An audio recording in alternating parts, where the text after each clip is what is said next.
நாட்டுப்புற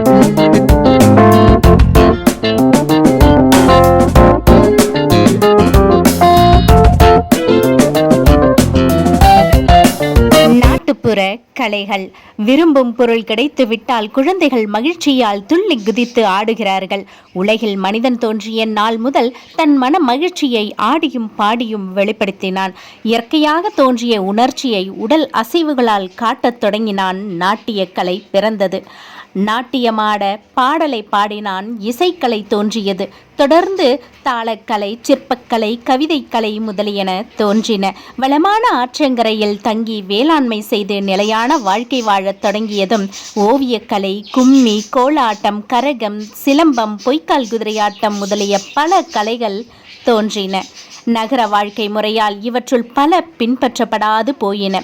இன்றும் நாட்டுப்புறங்களில் தங்கள் ஓய்வு நேரத்தை பொழுதுபோக்காக ஆடியும் பாடியும் மக்கள் பின்பற்றி வரும் கலைகளை நாட்டுப்புற கலைகள் என கூறுகிறோம். இக்கலைகளை நிகழ்த்தா கலைகள், நிகழ்த்துக்கலைகள் என இரு வகைப்படுத்துவர். சிற்பங்கள் செதுக்குதல், பொம்மைகள் செய்தல், ஓலைப் பொருள்கள் பின்னுதல், சுவரோவியம் வரைதல், கோலம் இடுதல் முதலியன நிகழ்த்தா கலைகளாகும். கும்மி, கோலாட்டம், காவடியாட்டம், கரகாட்டம், தெருக்கூத்து, நாட்டியம், நாடகம் முதலியன நிகழ்த்து கலைகளாகும். இந்நிகழ்த்து கலைகளுள் சிலவற்றை குறித்து அறிந்து கொள்வோம் வாருங்கள். கும்மி.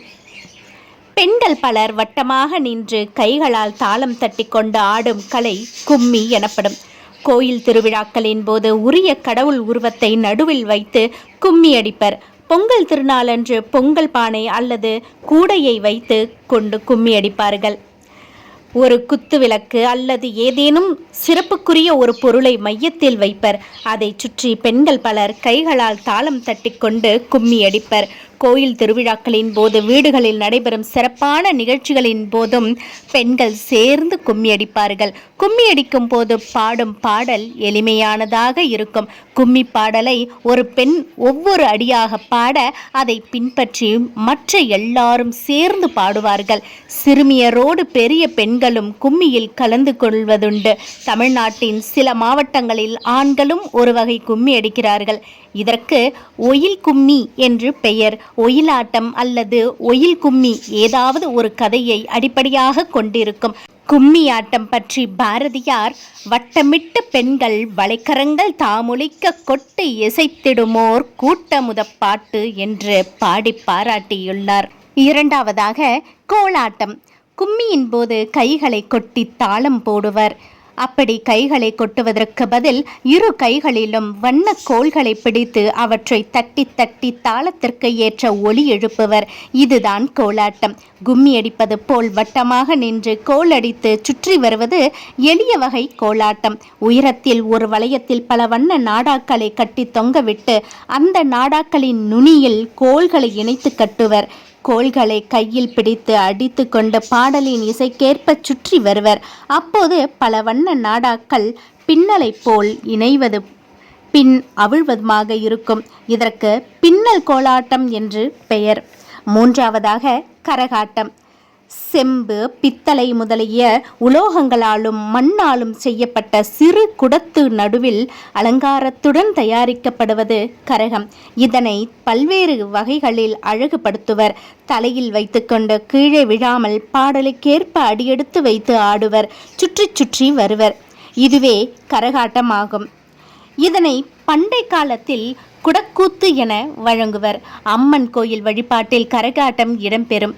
திருவிழா, ஊர்வலம், வரவேற்பு நிகழ்ச்சிகள் முதலியவற்றில் கரகாட்டம் நடைபெறுகிறது. வழிபாட்டு கலையாக இருந்த கரகாட்டம் தற்போது பொருளீட்டும் கலையாக மாறி வருகிறது.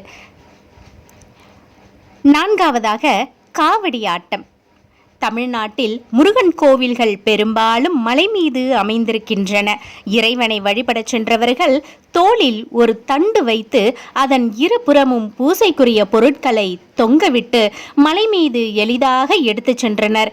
இதுவே பின்னர் தண்டின் மீது வளைத்த வில் போன்ற அமைப்போடு கூடிய காவடி ஆயிற்று. அதை தோளின் மீது வைத்தும் தலையை சுற்றி வரும்படி பாடலுக்கேற்ப அடியெடுத்து வைத்தும் நடனமாடுவர். இதுவே காவடி ஆட்டம் ஆகும். ஐந்தாவதாக தெருக்கூத்து. நாட்டுப்புறங்களில் மக்கள் நாள் முழுவதும் உழைத்து களைத்து வருவர். அவர்களுக்கு நல்ல பொழுதுபோக்காக இருப்பது தெருக்கூத்தாகும்.